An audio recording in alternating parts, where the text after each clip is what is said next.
And now that we're recording. All right. With no further ado, I welcome you to What's Up, the talk on supplementation. Joined today is Coach Devin. You know Devin, he probably just taught the class that you were just at. He has the biceps that most people want to have. So a lot of people ask him what he takes, how he eats, what he uses, things like that. So he will provide one opinion to it. And back from the past is Jim Murphy. Jim Murphy was a CrossFit San Jose member from the original box, back before Metcons even existed, when we were running through, I don't know, 10 or 12 different types of shoes and running through hundreds of different jump ropes before the RPM rope actually got invented. Jim used to own Max Muscle. He has since left that industry. He comes with a lot of background knowledge, but no vested interest. So we feel like he's a pretty good dude to ask. I will give you also on the community page, if you're looking at this later, a way to contact him without bugging him directly. So welcome, Devin. Welcome, Jim. How you guys doing? Good. Great. Awesome. So welcome on a Monday night. We're here for the purpose of discussing supplements. It's a question that a lot of people have had. They're always looking for either something that they feel they're missing or that X factor, that one thing that they can take that's going to change everything. So what I'm going to be doing is we're going to break up all of the questions that were submitted into four big categories: overall health, muscle gain or weight loss, performance, and then just general recommendations at the end from a couple of people who do actually take them. So the first question that we had was, do I need supplements and can I be healthy without them? Of course you can. I mean, supplements are a great addition to your diet, but they're not 100% necessary, but they certainly do help. I mean, there's a reason that it's such a big industry.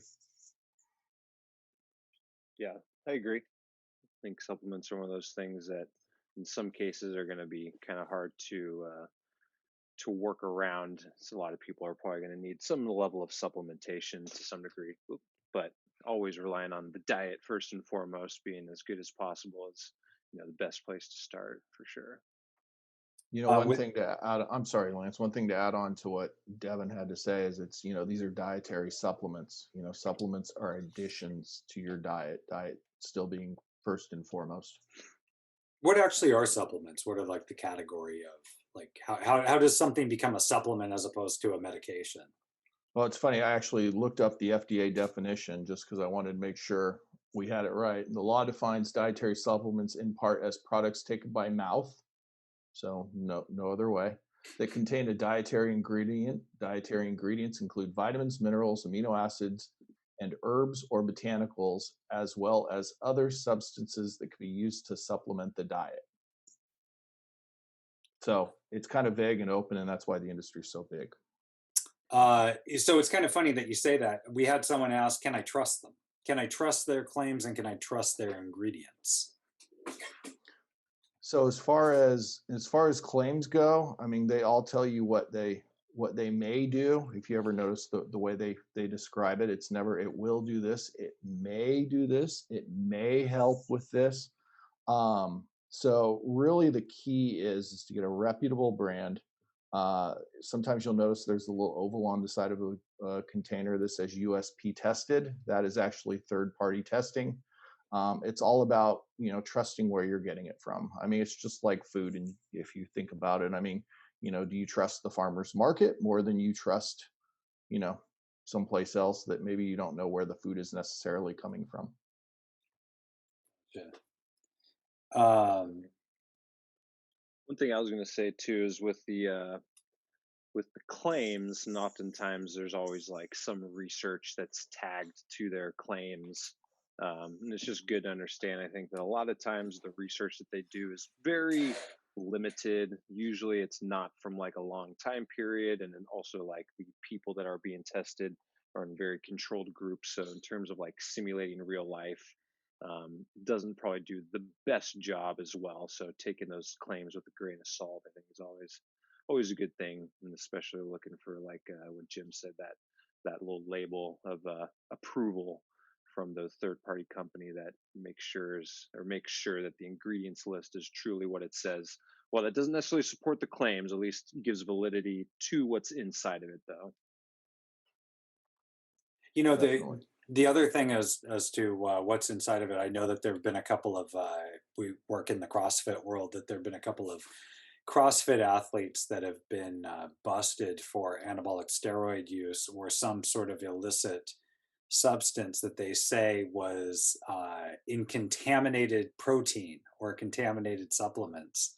Um, what do they mean by that? I mean, I don't know that that's any of our worries unless we're all of a sudden getting performance drug tested, but what is that? So there was a product back on the market that I remember. God, and I'm trying to think of the name right now, but back in the '80s, back when I was young, and everybody wanted to get huge and wear flashy neon clothes, and it actually had an anabolic steroid in it because that was one of it gave you great gains, and so they put low levels of an oral anabolic steroid in it, and God, guys got huge and wondered why their liver was having issues, and they were getting a little gynecomastia and other things. So, you know, there is that kind of contamination that used to happen. These days, if you're taking a dietary supplement, nobody's putting in a secret ingredient anymore. If there's an ingredient in there that is banned, you should be aware. It's probably on the label, and you just need to know what that is. And those go through changes probably every 5 to 10 years of what gets regulated. Gotcha. Cool. We had one other person ask, I take medication, can supplements interact with my medications? Absolutely. I think the story I shared with you guys was my wife had a staph infection earlier this year. She was on antibiotics, and one of the things that I'm a proponent of is I take magnesium. I have her take magnesium every day, and magnesium actually will interfere with that particular antibiotic. So whenever you have a medication, you really need to do as much research as possible to find out if there's any sort of interaction with any supplements. Cool. Is there a place that you can find that information, or would you just contact your doctor? Or No, you have to look it up. I mean, if you contact the doctor, I mean, the doctor usually doesn't know, to be honest with you. They know what the drug does, but they don't know everything that it interacts with. I usually check the, WebMDs, go through just the more reliable internet sources to look for drug interactions. okay, cool. Any concluders on health? Anything like just specific to overall basic health before we get into like muscle gain or weight loss? I mean, for me personally, I think a good quality multivitamin, things like fish oil. I mean, those are just general health things that can certainly be helpful. And that's really kind of dependent upon your body and how you feel about it. Follow up with that. Moving on to some questions on muscle gain or weight loss. Are there any things dietary that we get but don't get enough of that that would help us gain muscle? I mean, I think that's what a lot of people are looking. Of course, we get a lot of questions about protein, right? How much protein do you need? Can you get enough protein in your diet? But are there any other types of nutrients that we need for holding on to muscle or gaining muscle or whatever that we just can't get enough of in a normal diet? You know, you can get it in a normal diet. It's just really a matter of making sure that you have high quality protein sources in your diet, whether that be meat, whether that be, pea pod protein, for example, is very popular right now. So, and if you're vegetarian or vegan, there are some options for you. But really, most of the time, it is the protein that's the biggest constraint when you're trying to gain muscle size. I would like to add that carbohydrate intake is also a big part of muscle like retention, as well as for those trying to gain at least as well. So getting enough carbohydrates to make sure you're preserving muscle and not having your body like need to pull away from muscle mass or lean muscle tissue in order to get energy. So getting adequate amount of carbohydrates can also be actually good for gains and preserving muscle mass as well. What about the person who's trying to lose weight at the same time they're either trying to preserve muscle or gain muscle? You want to go, Just What Devin, should or do they you be want me to doing? go? well, just in terms of supplementation, are there? I mean, if you're trying to preserve muscle, your protein intake is going to usually be pretty static. Even if you're trying to gain, you're not going to have a significant surplus in like protein if you're trying to gain muscle mass. But in terms of like carbohydrate intake, fat intake, those levels will start to change a little bit. I mean, you definitely need to make sure you're hitting minimum amounts of protein for your body mass to make sure that you're not losing it, as well as same goes for carbohydrates too. You can't be like too severely restringent on those unless you're getting your energy like through ketosis or something like that.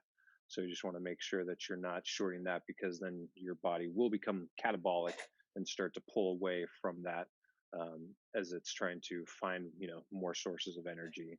So I think maintaining adequate amounts of those macros can be a big part of it.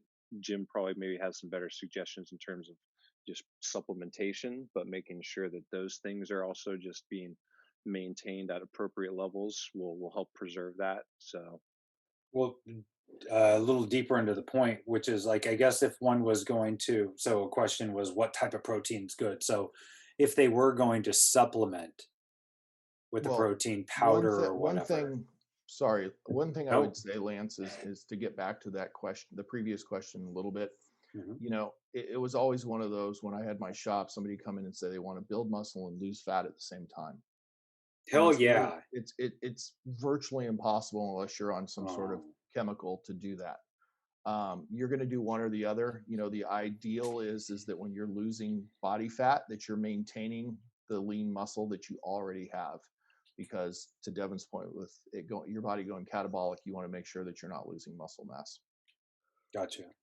So if someone was going to, maybe they just don't eat or like traditional protein sources and they are going to supplement, is there a type of protein that is better than others, or what? Like, I'm going to ask one deep question, which is whey and casein are both milk-based proteins. Mhm. What's the difference? And then from that, is there a protein source that's better than others? Okay, so the real simple one on whey, and they're encasing both. They're both part of the cheese making process. Whey protein tends to break down in your body pretty quickly. Therefore, it's assimilated very quickly when you're trying to repair from a workout. Casein protein is going to burn over a longer duration, so that may there used to be a lot of thought about taking a casein protein before you go to bed at night, because then you'd sustain that muscle repair for a longer period of time while you were sleeping.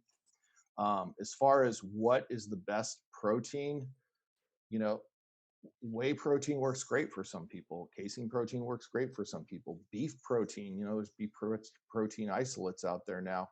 Um, pea pod, as we were discussing the other day, pea pod protein powder is a huge thing right now. And that's just because it's pretty bioavailable. It works kind of for everyone, whether you're a carnivore or herbivore. It's a great thing. The main thing to think about, and I guess to back up a little, I still use a collagen protein. So it's something that I like and I think works for me. I think it's good for your skin, your hair, and everything. But quality is the main thing. You need to find a reputable protein powder to company to buy from, and that's really the key, because there's lots of crappy cheap proteins out there on the market. You talked about pea protein. I'm a little interested because we did have someone who asked, how do I get enough protein if I'm a vegetarian? Pea pod protein powder. It's kind of everywhere now. You can get it at the grocery store.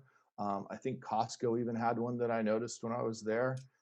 It's a vegan protein that's all vegetable based, and a lot of people, even meat eaters, are kind of turning to it because it's a great protein source. Any downsides? to proteins, to the supplement of protein, not the Yeah. overall supplementation, but like the actual stuff. You know, well, one, there's all kinds of stories out there about soy protein and whether it raises estrogen levels or not. And there's research that says it does. There's research that says it doesn't. So the one caution I always say about soy protein is just don't make that your only source of protein. If you're going to use it, you want to balance it with some other things. Now, as far as protein goes, your body can only assimilate so much. So, the whole taking 50 grams of protein right after you're done working out, you're probably going to have about half of that go right through you, and it's going to flush, and you're not going to want that. Also, it's hard on your kidneys if you take too much. So you do not want to overload the protein in your system. And again, a lot of that has to do with high quality versus low quality. Gotcha. Devin, thoughts? How would Oh, you know if, oh, real quick, but how would you know if like you were messing with your kidneys? you would not know unless you were going and getting, blood work done at a doctor's office. Okay. I think you were going to ask Devin a question. I was just going to say, Devin, did you have anything to throw in on that? No, you kind of covered everything that I was thinking for the most part. So, and I used to do like casein for bedtime, and oftentimes have done always whey for post workout for its quick absorption abilities. So, but yeah, I mean, I don't know. My own experiences, at least, and from what I've read from research out there, I don't think I've read that any one particular protein is like profoundly superior to another, but quality does go a long way and just kind of protecting your body. So I think part of it's just a little bit of doing some, experimenting, try some proteins, see if your body does in fact respond better to one or the other. But I think when you look at digestion rates or absorption rates on protein, that is something to consider for when and what you're taking it for. So again, like casein wouldn't be what you'd want to take if you're going like post workout, unless it was like maybe a combination of whey and casein. So there is going to be some proteins that are maybe more appropriately timed, I think, for certain purposes. So, but otherwise, yeah, pretty much everything else I was thinking. Yeah, and even keep in mind on whey proteins. I mean, you have regular whey proteins, you had whey protein isolate, you had whey protein concentrate. Those both digest at different rates. I mean, where isolate's almost immediate, that means you really more than about 20 grams, and the rest of it's going to go right through you. Whereas you could probably get up to maybe 30 to 40 if you really want to of the concentrate, and that might last a little longer in your system and actually be utilized by your body. Gotcha. Um, what about in terms of weight loss? Other than amphetamines, are there any other supplements that one should be on the lookout for or possibly might be overlooking in their own traditional diet that might aid with weight loss? I mean, you talked about protein and appetite suppression, but are there any others that? So everything out there, I mean, for the most part, any over-the-counter fat burner, if you will, is going to have some sort of stimulant in it. Whether it's caffeine, always the number one. Which, if you like coffee, I mean, you could do caffeine. I mean, there are things like conjugated linoleic acid, CLA, which has for years been referred to as the fat burning fat, but there's also some more recent research that says it may oxidize and kind of be a negative. So it's there's a little bit of whatever works best for you is the one to stick with. But I would not say there's a magic pill out there, because as I used to say when I was in the business, if I had that magic pill, I'd have a line out the door and I'd be a very rich man. Gotcha. Devin? Gotcha. Fat burners has always been one thing that I just have always exercised caution with when you're doing things that like increase your heart rate, or I mean, obviously caffeine's a little bit better, but there's other things sometimes that can be put in there, like the days of ephedrine or whatever and stuff like that. I mean, there are some things that might be safe. I just don't have enough experience in terms of fat burners personally. But one thing that is good to understand is, well, they do help kind of mobilize and break down fats. If you don't do anything to like use that energy, it'll just get stored again though. So while sometimes it helps to mobilize and free up some of those like triglycerides, those those fatty acids. Like if you don't do anything and you're just like, leisurely going about your day, your body's just going to restore that energy again. So, but for me, whenever I've been doing like high intensity exercise, like maybe in my more bodybuilding, powerlifting days, I might take something like that. But I don't know. I was just never a fan of how it made me feel. And especially if I'm doing a CrossFit workout where my heart rate's already going to get jacked through the roof, I'm always a little bit weary about taking like fat burners. So, Yeah, and the one thing, it's when you talk about any supplements with CrossFit, and this was the challenge when I first got into CrossFit. A lot of those supplements in general that are on the market are kind of for either the bodybuilder or weight loss, but CrossFit's kind of different. And I mean, you can't kind of count on what the traditional thinking is for supplements to necessarily cross over because it'll destroy your workout yeah, or your definitely know body. that from experience. We did have one question about beta and no, I'm just kidding. No one Yeah. asked that. I'm not going to get that deep in the weeds. Actually, I already heard Devin refer to nutrient timing, which would definitely be graduate level. Like we are, if you ever have any questions about like when I should be eating, let's talk about what you're eating first. But those can be taken offline. Um, Next category is going to be. Oh, actually, I have a question of my own. We often talk about carbohydrate supplementation, which is a little bit easier, but you see people walking around drinking Gatorades or protein supplementation. But is there, and you talked a little bit about CLA, but fat supplementation? Um, I I'm a big proponent of fish oil. I mean, I take fish oil every day, even though I'm pretty lazy these days and not really working out. So, I like, as an example, Costco's wild caught fish oil. I think a good fish oil in your diet is a great thing for not just the diet but also the anti-inflammatory properties. So I've preached that from way back. Just remember that it is still fat though, and there are Yes. calories in those fat capsules or those fish oil capsules. So Yep. So if you're taking that 1.5 gram, you're taking down 13 or so calories probably. Yeah. Okay. yeah, I have heard that you can take a lot of fish oils and it's typically not a big issue. And for a lot of people, it's actually quite helpful. Um, Moving on to performance.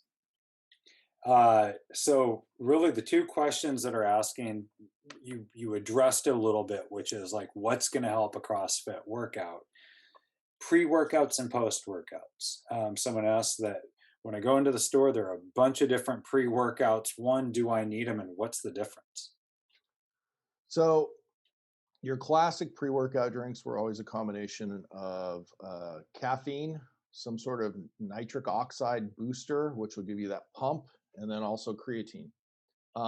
From a CrossFit standpoint, and we'll get into little variations of it, CrossFit standpoint, you have to watch out for that pump.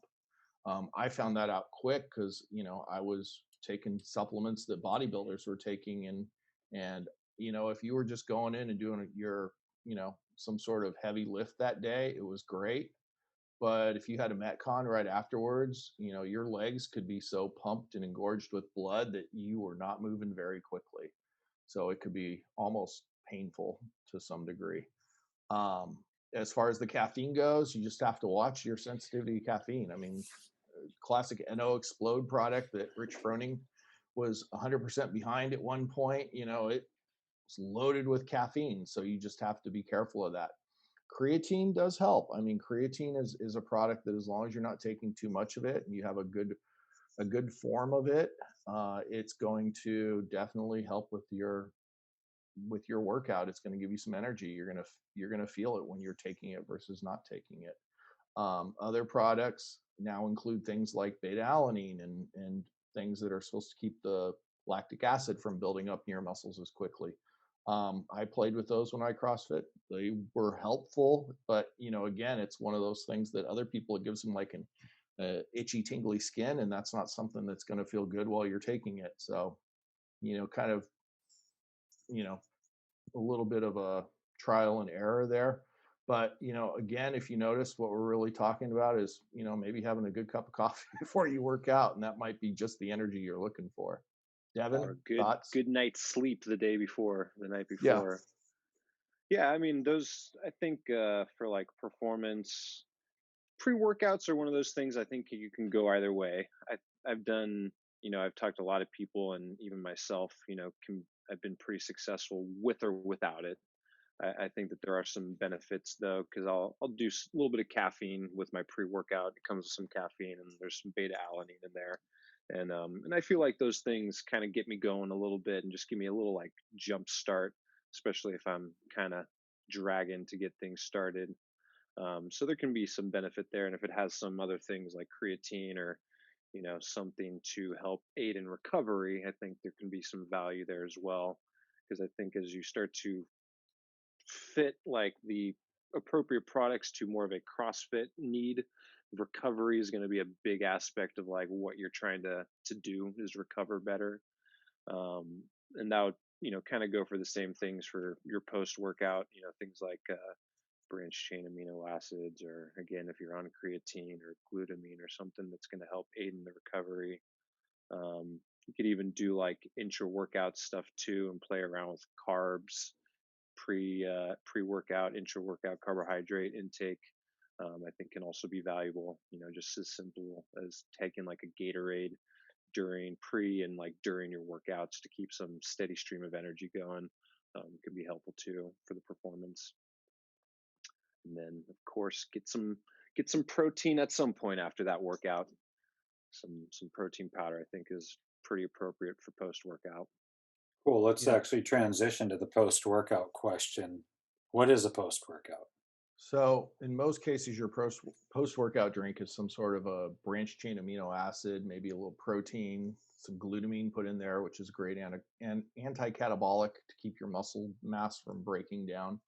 Um, the kind of research that I was looking into when I was still CrossFitting was that you do your branch chains right after you're done working out, and then you'd follow up in about an hour later with the protein. So then it would kind of hit your body at just the right timing. You want to But explain what a branch chain is? branched chain amino acids are leucine, isoleucine, and valine. They're the building blocks of muscle. Without branched chain amino acids, you cannot build muscle. So they are kind of critical to any sort of muscle development.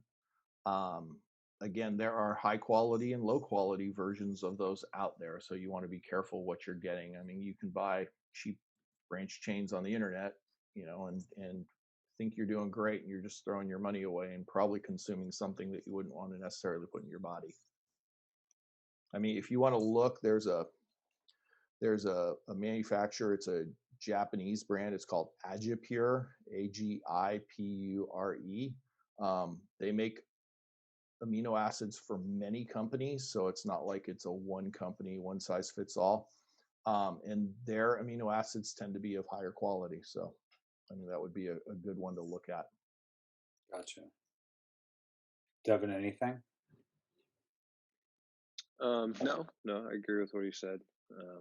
Branched chain amino acids are definitely important. It is good to know though too that your food can also supply branched chain amino acids and essential amino acids that your body can't produce on its own. So Where would they come from, Dev? protein sources. Okay. I think that's a question, as opposed to like cruciferous vegetables or leafy greens Well, or anything. amino acids are the building blocks of protein, so they're not going to come from any other macro or anything Gotcha. like that. Yeah, just think about it that amino acids are proteins broken down in their simplest form. Exactly. And there's a very long laundry list of those out there. Yeah. Of the amino acids. Amino acids in general. Gotcha. Cool. Do you want to restate the Essentials and three that you? non-essentials. Yeah. Do you want to restate the three that you were talking about for muscle Well, development? I if saw you people. say branched chain amino acids, that only applies to three, and that's Okay. the leucine, isoleucine, and valine. And leucine is the one you want to get the most of. They're usually in some sort of like a 2-1-1 or 3-1-1 ratio. Leucine is the one that's considered the anabolic kick. Gotcha. So at this point, general recommendations, assuming that someone has a fairly healthy diet, that Hmm. they're doing CrossFit 3 to 5 times a week, from the point of either, what you would take or what someone might actually need, heavy emphasis on the word need. Well, I mean, supplements that I like that really aren't necessarily just around working out. I mean, I like ubiquinol, which is a form of coenzyme Q10. I like magnesium. I mean, some sort of high quality magnesium, and there are lots of different magnesiums out there. Zinc is a great one for everyone. I mean, it's one of those that COVID times. I mean, everybody's talking about zinc, vitamin C, and vitamin D3. I mean, For those the are immune things that are system. for just immune system Yeah, overall. I mean, gotcha. you know, I I joke, but I tend to not get sick. I mean, I was sick a few years ago, and I'm not saying I don't ever get a little like allergy here or allergy there, a little case of the slight sniffles, but I haven't been truly sick in a while, and I just think that it's I'm putting the right things in my body to kind of keep me healthy. Got you. You want to real quick just explain why you take coenzyme Q10 or magnesium? So coenzyme Q10 is really about preventing the oxidation of your cells. To make it very simple, you don't want them to break down the way they could, and so this will help keep that from happening. As far as magnesium goes, people tend to take way too much calcium and get too much calcium in their diet, and you need some magnesium to balance that out. Also, it can be little simple things like leg cramps at night, and I mean things that just drive a lot of people crazy. I mean, I think it's just a good, it's hard to get enough in your diet, so it's a good thing to supplement. Gotcha. And if you want to have crazy, crazy dreams, take take lots of magnesium. Yeah. Well, zinc, magnesium, and we'll B6 at the same time. That'll Yeah, kind of do that. cool. Devin, any general recs or what you take? Um, I mean, I guess yeah. Assuming everything is pretty good on the ready. I mean, for anyone who's an athlete, for any of us that are doing CrossFit and working out hard and stuff, I think getting in some protein for your post workout at some point is good. I think fish oils, I think, can be good for people too. I think that just is an individual basis in terms of how much it might help you specifically. But I've had success with myself and talked to plenty of people that have had good success off of taking those to deal with inflammation and help aid in recovery. Um, trying to think, I'm pretty minimal with my supplementation these days. Multivitamins, I think, can be good too. I mean, I think a lot of people, especially if you know that you're guilty of not getting as many as many vegetables and like fruits in your diet, I think supplementing with a multivitamin is definitely probably something that you need to do. Um, like we were discussing the other day, oftentimes too, our food is a little bit less nutritionally like packed as it may have been years and years or decades ago. So just reusing soil and things like that have kind of slowly started to strip away, the abundance of nutrients within soil where our food grows. So that kind of carries over. So I think multivitamins are good. So like yeah, protein powder, multivitamin, fish oil, I think those are all things that are worth dabbling in, and things like magnesium, ZMA or zinc magnesium, I think that's maybe again more individual situation. I've also taken ZMA in the past too, as well. So, but yeah, I think those are kind of like the ones that are also not so worrisome too, in terms of what you're probably going to get. Once you start kind of branching out of those, I think you just start to step into a realm where there's a lot more potential for things to be, on that ingredient list or off that ingredient list, maybe that should be on that ingredient list and stuff like that. Um, so, keep it simple. Think more minimal approach with that is probably better for most people. So at least as a starting point until you're, crazy elite advanced athlete that needs all that shit or something like that. Yeah. The one thing I would say to add on to what Devin's saying about food quality, the other thing is if you really want to get all of your nutrients from food, you have to kind of eat a wide variety of things. If you're somebody who, you're sticking to a certain fruit or vegetable all the time, then you're really not getting everything. So you need to switch it up a lot and keep your body guessing, but also make sure that you're getting a little something here and there and everywhere instead of just one source. Yeah, definitely.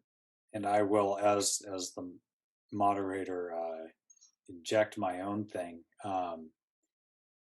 So offal is usually a really good source of getting a lot of vitamins and minerals, but a lot of people do not like eating kidneys and stomach and Oh yeah, liver, Yeah. organs.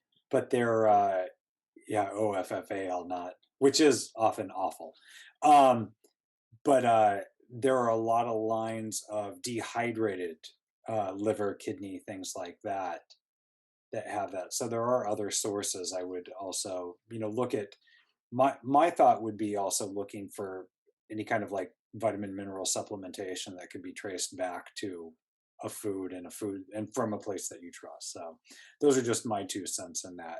But at this point, any conclusions, any final thoughts that you want people to leave with? Again, the chat is open if you guys have any questions. I think that we've been really thorough here, which is why we're not seeing any. But you got a couple of minutes while these guys give their conclusions. Any last things you want us to know or want us to think about? No, the only thing I would really, again, lead with is, quality. And it's making sure that whatever you are taking is something that is what it says it is, and that it's of high quality. And understand that, too much of anything is a bad thing, and more is not always better. I mean, which is usually hardest for guys to kind of process. But it's high quality, what's right for you, and make sure that, again, diet is number one.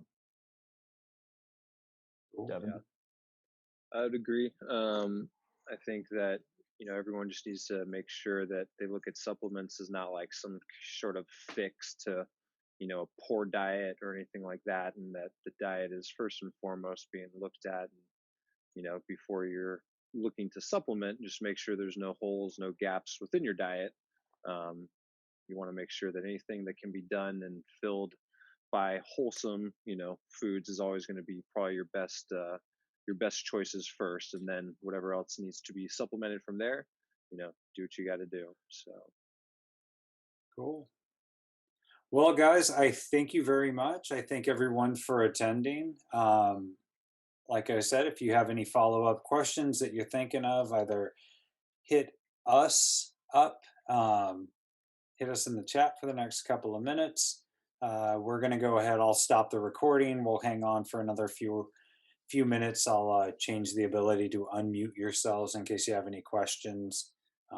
Other than that, I will find a way to get you in touch with Jim if you have any follow-up questions. Remember that he no longer makes any money on this, so be sparing. He does have a family.